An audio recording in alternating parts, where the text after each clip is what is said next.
చిత్తూరు జిల్లా ఎస్ఆర్పురం మండలం క్షీరసముద్రం వద్ద స్కూల్ బస్సును కంటైనర్ లారీ వెనక నుంచి ఢీకొట్టింది.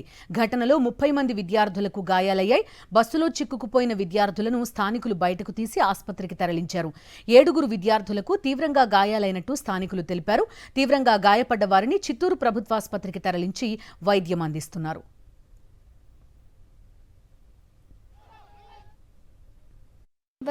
లారీ వచ్చి బస్సు గుద్దేసింది. ఆడ ఎస్ఆర్పురం కాడ 45 మంది. నాకు బాగుంది. మేము స్టాపింగ్ అనేసి డ్రైవర్ నిలుపుతా ఉంటే లారీ వచ్చి స్పీడ్ గుద్దేసింది. అప్పుడు కొంతమంది పిల్లకాయలు సీట్ కింద పడిపోయినారు. 7 విద్యార్థులకు తీవ్రంగా గాయాలైనట్టు స్థానికులు తెలిపారు. తీవ్రంగా గాయపడ్డ వారిని చిత్తూరు ప్రభుత్వాసుపత్రికి తరలించి వైద్యం అందిస్తున్నారు.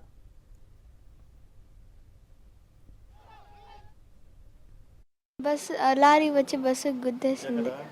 ఆడ ఎస్ఆర్పురం కాడ 45 మంది. నాకు బాగుంది. మేము స్టాపింగ్ అనేసి డ్రైవర్ నిలుపుతా ఉంటే లారీ వచ్చి స్పీడ్ గుద్దేసింది. అప్పుడు కొంతమంది పిల్లకాయలు సీట్ కింద పడిపోయినారు.